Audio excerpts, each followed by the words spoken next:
तो आप सभी बच्चों का हर घर पाठशाला में स्वागत। एक बार फिर से मैं Puneet Prabhakar Sharma, lecturer biology, government senior secondary school Langna. आपको जो टॉपिक लेकर के मैं आया हूँ वो है, आज का जो टॉपिक हमारा रहेगा वो है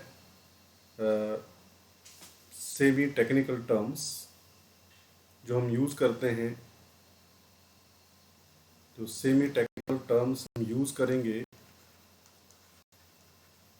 to represent the any given plant. तो सेमी टेक्निकल टर्म्स हम यूज़ करेंगे फॉर एनी एंजियोस्पर्मिक प्लांट। तो उस एंजियोस्पर्मिक प्लांट की हम बात कर रहे हैं। हमने जिनके बारे में सारी मॉर्फोलॉजी आपको पढ़ाएगी, आपको रूट, स्टेम, लीव्स, फ्लावर्स, उनकी इन्फ्लोरेसेंस सब कुछ आपको बताया गया। अब हमारी जो अगली बारी आती है वो ये आती है कि आखिरकार हमने एक प्लांट को किस तरह से रिप्रेजेंट करना है।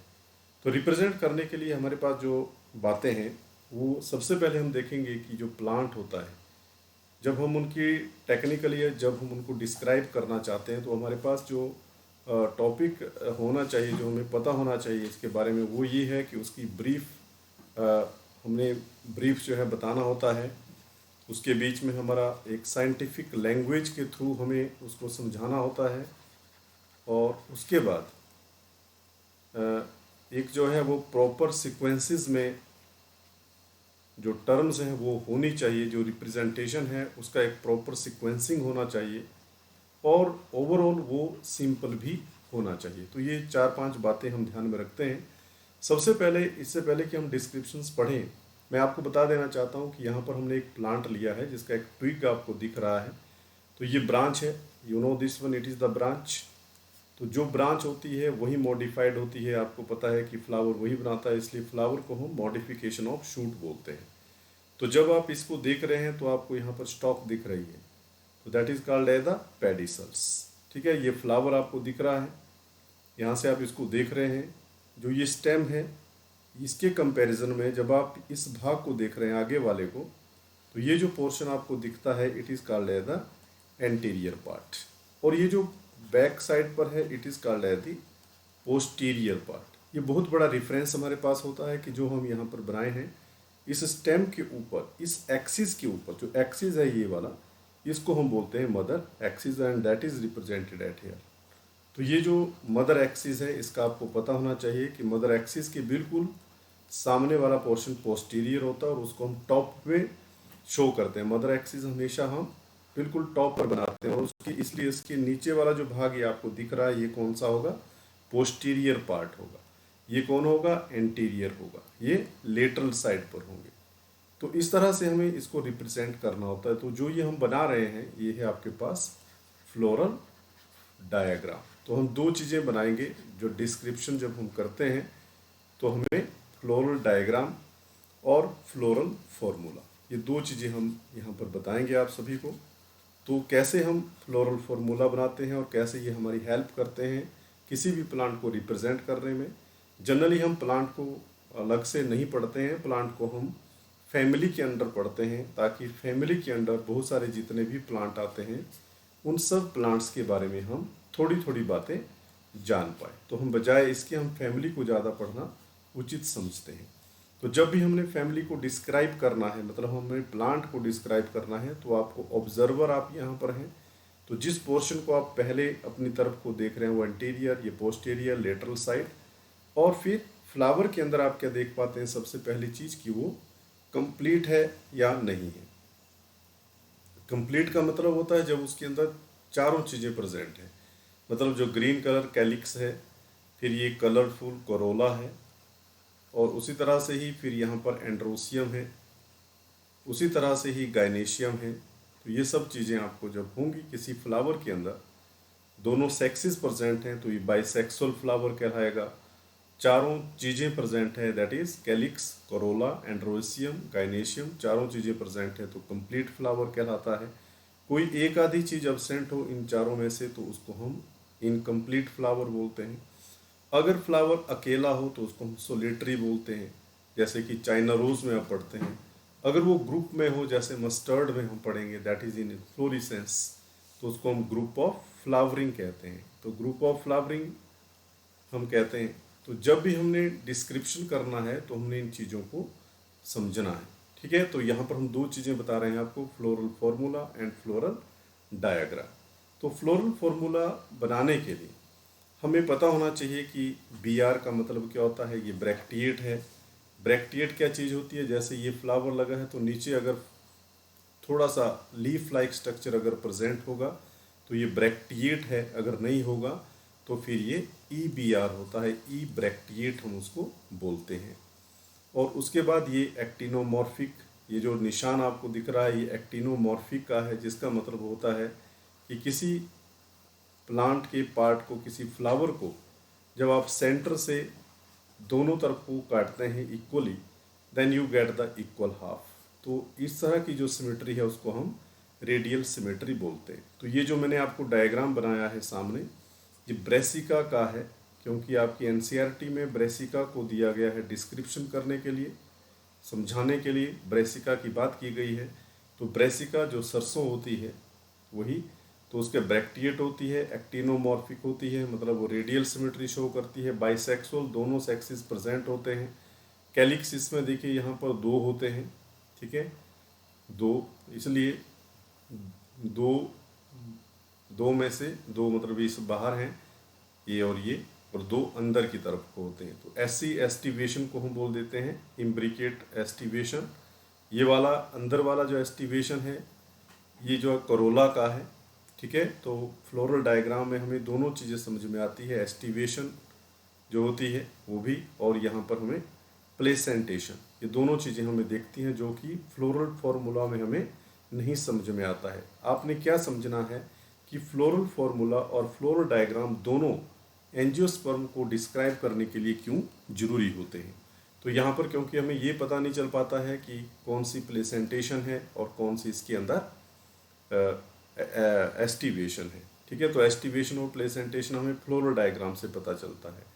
यहाँ पर देखिए ये इस तरह से हम जब रिप्रेजेंट करेंगे इसको, कैलिक्स 2+2 यहाँ पर दिया गया है, और यहाँ पर जो कोरोला है वो 4 हैं, और एंड्रोसियम जो है वो रेडियल सिमेट्री में है, ठीक है। दो बाहर हैं ये, और ये देखिए ये दो बाहर हमने रिप्रेजेंट किए हैं और 4 अंदर हैं। इस तरह की जो कंडीशन है उसको हम टेट्राडाइनेमस कंडीशन कहते हैं। ये सब चीज़ें आपने क्योंकि फ्लावर में पढ़ी है, सारी चीज़ें आपको पढ़ा दी गई हैं।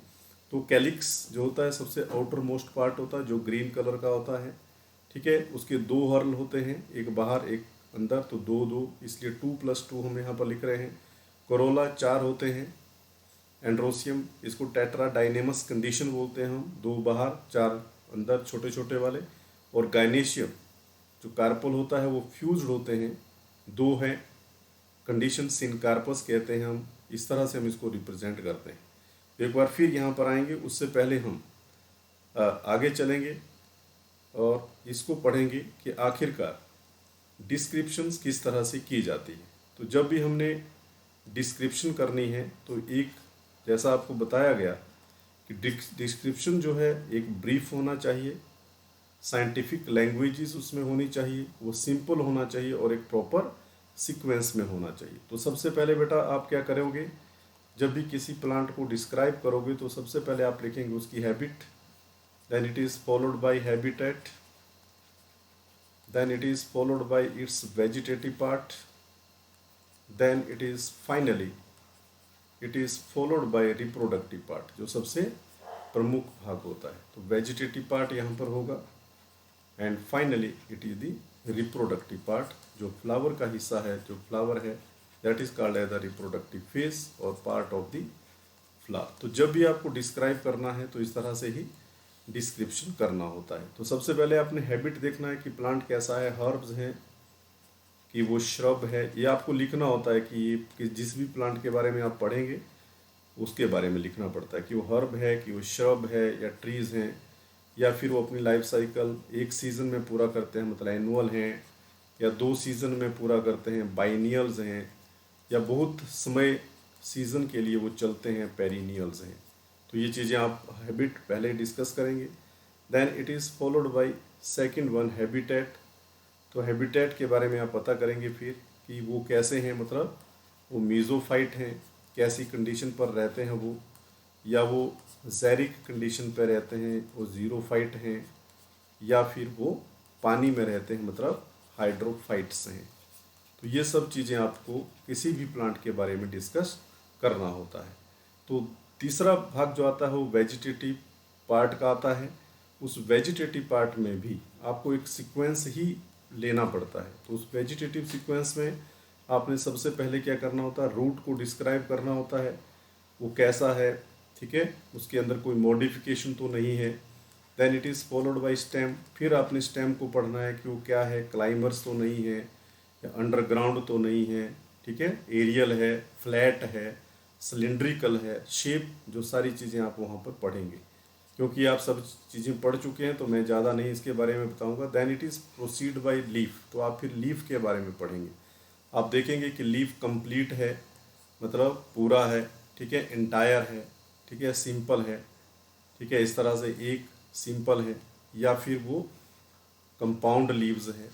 ये सब चीज़ें आपको देख करके बताना होता है कि वो कैसे लीफ हैं उसके, या उसके जो मार्जिन है वो सिंपल वाला है, या उसके अंदर डेंटेट तो नहीं है, ठीक है, या उसके मार्जिन जो है वो ओवेल शेप तो नहीं है, या उसका जो अपेक्स है वो नीडल लाइक तो नहीं है, या फिर ऑब्ट्यूज टाइप तो नहीं है।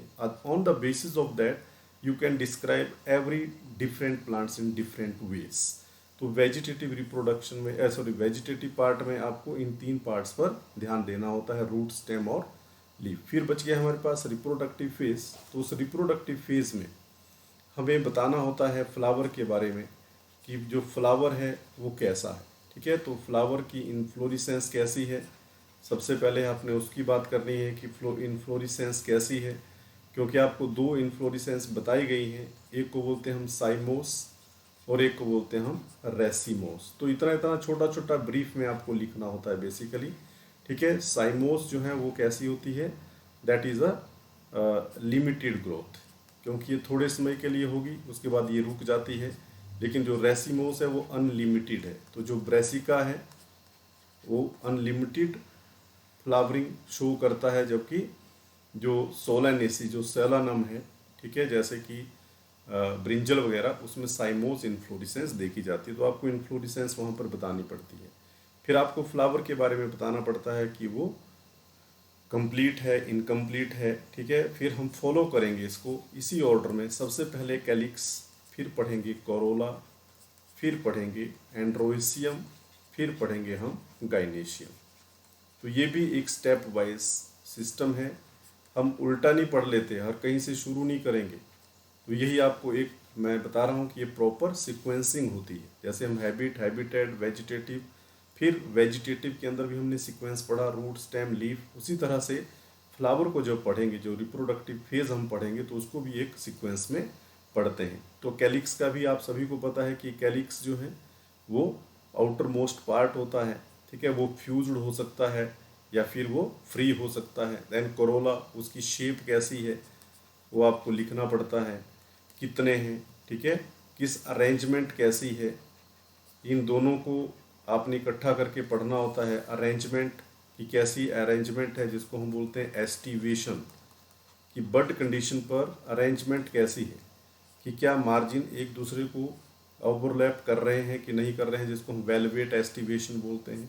या फिर एक को वो जो भी आपको पढ़ाया गया इम्ब्रिकेट, ठीक है, या फिर क्विंसियल्स टाइप जो भी पढ़ाए गए, तो हम कैलिक्स और कोरोला की जो अरेंजमेंट है उसको एस्टिवेशन कहते हैं। एंड्रोसियम जब हम आते हैं तो इसमें हम देखते हैं बेसिकली कि वो, क्योंकि ये बाइलोब्ड ही होता है जनरली, 2 लोब्स होते हैं इसके अंदर, ठीक है, वो कितने हैं, नंबर हमें देखना पड़ता है, उन फ्यूज़न है कि नहीं है, फ्री हैं, कैसे हैं, ठीक है, ये सब चीज़ें आपने एंड्रोसियम में देखनी होती है।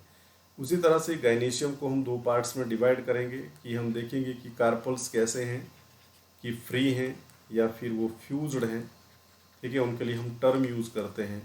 और फिर ओवरी की पोजीशन देखते हैं कि वो सुपीरियर है कि इन्फीरियर है। ये सब होने के बाद अगर हमें लगे तो हम फ्रूट्स के बारे में बात करते हैं, कि फ्रूट्स कैसे हैं, ड्रूप टाइप हैं या फिर बेरी टाइप हैं या ड्राई टाइप हैं, ठीक है। और फिर बच जाती है बात सीड की, तो सीड के बारे में हम पढ़ते हैं कि सीड कैसा है, एंडोस्पर्मिक है या नॉन एंडोस्पर्मिक है। बस इतनी इतनी चीज़ें हम पढ़ेंगे। तो ये सारी चीज़ें हमें डिस्क्राइब करनी होती है। हम इनको टेक्निकल वर्ड बोलते हैं। देखिए सारी चीज़ें, जैसे एस्टिवेशन हमने लिख दिया कि वेलवेट एस्टिवेशन है, तो आपको पता होना चाहिए कि जब मार्जिन जो है एक दूसरे को जो है वो इंटरसेक्ट नहीं करते हैं, ओवरलैप नहीं करते हैं, तो उसको बोलते हैं वेलवेट। एक होता है इम्ब्रिकेट, तो वो आपने पढ़ी है, ठीक है। उसी तरह से फिर हम गाइनेशियम के अंदर प्लेसेंटेशन की बात करते हैं, तो वो सब चीज़ें हम डिस्कस करते हैं और उनको हम रिप्रेजेंट करते हैं। और उस रिप्रेजेंटेशन के लिए हमारे पास कुछ नोटेशंस होती हैं, तो जो हमने पीछे आपको बताए हैं वहीं पर हम चलेंगे एक बार फिर से। तो डिस्क्रिप्शंस करने के लिए हमारे पास इस तरह से होता है। अगर ब्रैकेट्स हैं, ब्रैकेट्स क्या होते हैं, फ्लावर के जहाँ पर लगे हैं उसके नीचे, मतलब इस तरह से अगर ये फ्लावर हैं तो यहाँ पर अगर लीफ लाइक स्ट्रक्चर है तो उसको हम बोलते हैं ब्रैक्ट। अगर प्रेजेंट है तो उसको लिखते हैं BR, अगर नहीं है तो EBR। सिमेट्री ऑफ फ्लावर में हम देखते हैं कि किसी प्लांट को हम सेंटर से काटना चाहते हैं, इक्वल हाफ हमें मिलता है फ्रॉम एनी साइड, कहीं से भी काटेंगे हम we will get equal half, उसको कहते हैं हम actinomorphic. And in floral diagram, floral formula, it is represented by this way. उसी तरह से दूसरा होता है जाइगोमॉर्फिक, जिसको जब हम काटेंगे तो एक सेंटर से जब काटेंगे then we will get equal half from a one side. जब हम इससे काटेंगे इस तरफ को then we will not get the equal half, उसको बोलते हैं हम जाइगोमॉर्फिक। एक्टिनोमॉर्फिक का मतलब है कि ये रेडियल सिमेट्री है, जबकि यहाँ पर जो इसका मतलब होता है it is a bilateral symmetry, तो ये आपको समझना है। उसके बाद फ्लावर कैसा है, बाइसेक्सुअल है then it is represented by this way. Unisexual है कि वो मेल है कि फीमेल है, मेल होगा तो ऐसे रिप्रेजेंट करेंगे, फीमेल होगा तो ऐसे रिप्रेजेंट करते हैं। कैलिक्स फ्री हैं या फ्यूज्ड हैं, फ्यूज्ड को बोलते हैं हम कोहेजन, फ्यूज्ड को बोलते हैं हम कोहेजन, एक ही, क्योंकि सेम पार्ट्स जो है आपस में फ्यूज करते हैं, तो कोहेजन। एक होता है एडहेजन, ये भी आपको जब आप किसी प्लांट को रिप्रेजेंट करेंगे तो वहाँ पर आपको देखने को मिलता है। वहाँ पर हम क्या देखते हैं कि जैसे कैलिक्स है या फिर कोरोला है, ठीक है, तो कोरोला जो होता है वो एंड्रोसियम के साथ फ्यूज्ड होगा ऐसे, तो इसको बोलते हैं हम adhesion.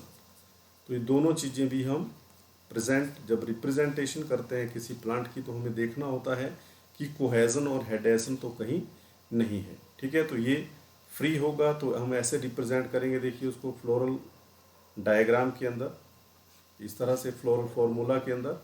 And the term used is called as polysepalous, ये टेक्निकल टर्म है, देखिए यही हमने पढ़ना होता है कि गैमोसेपलस मतलब जो कैलिक्स है दैट इज रिप्रेजेंटेड बाय के, और ब्रैकेट में लगा देंगे तो इसका मतलब वो फ्यूज्ड है, ठीक है। उसके बाद नेक्स्ट हम चलते हैं कोरोला में। कोरोला भी फ्री है या फ्यूज्ड है, फ्री हैं तो हम टर्म यूज़ करते हैं पॉलीसेपलस, अगर फ्यूज्ड हैं तो टर्म यूज़ करते हैं गैमोसेपलस। फॉर एग्जांपल जब फ्लोरल डायग्राम में हम इसको बनाएंगे तो K5 लिखेंगे और इसको K ब्रैकेट में 5 लिख देंगे, तो उससे ही पता चल जाता है हमें कि ये फ्री हैं और ये फ्यूज्ड है।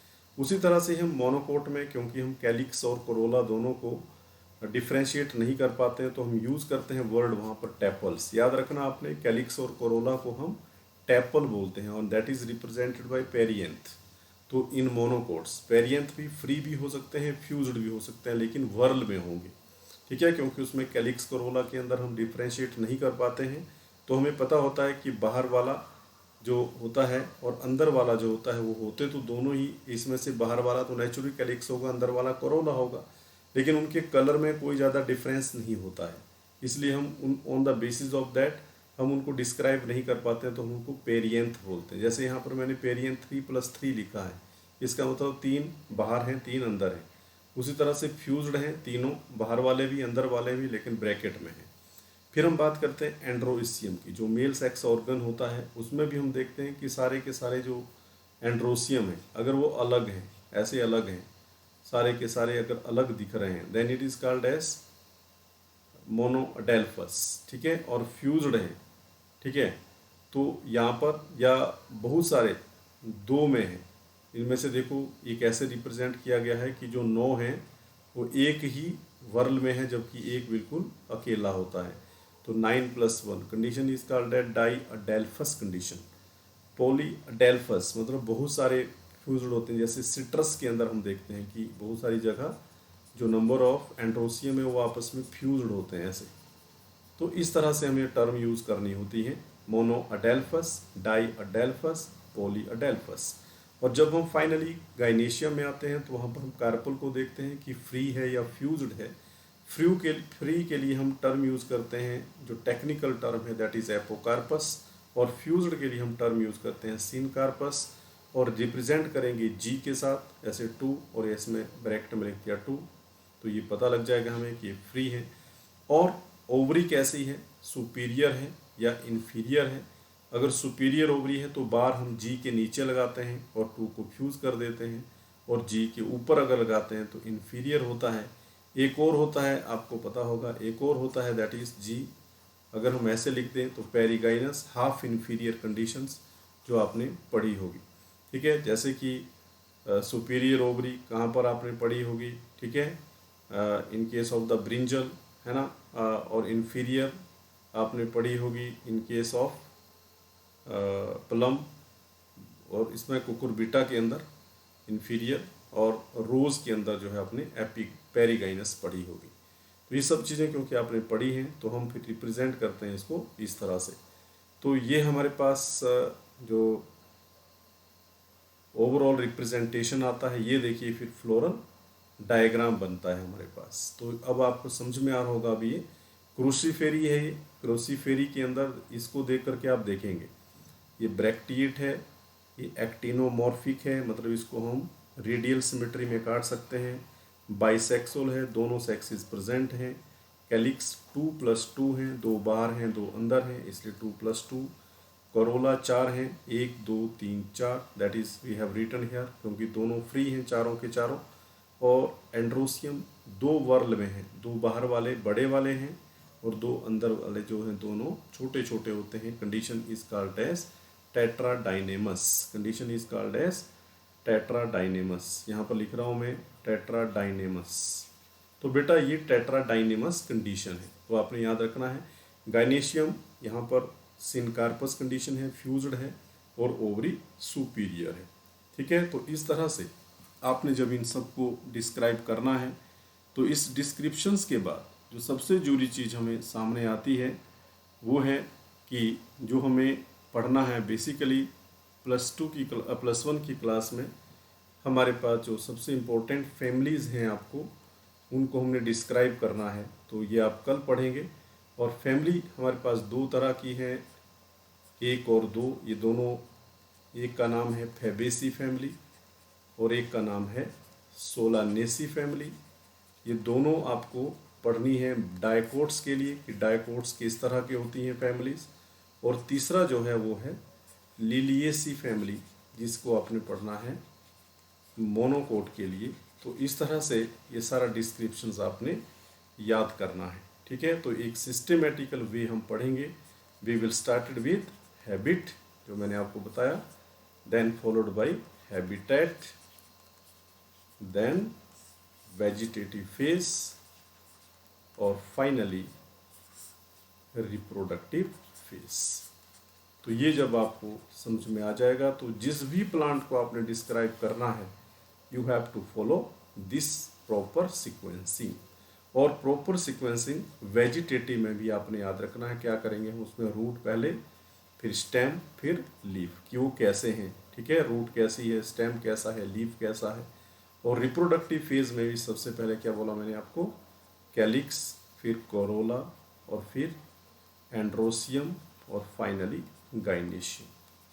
और अगर हो सके तो फ्रूट्स, और फिर सीड्स, और फाइनली एक और चीज़ हम जोड़ते हैं that is called as economic importance of particular plant और फैमिली।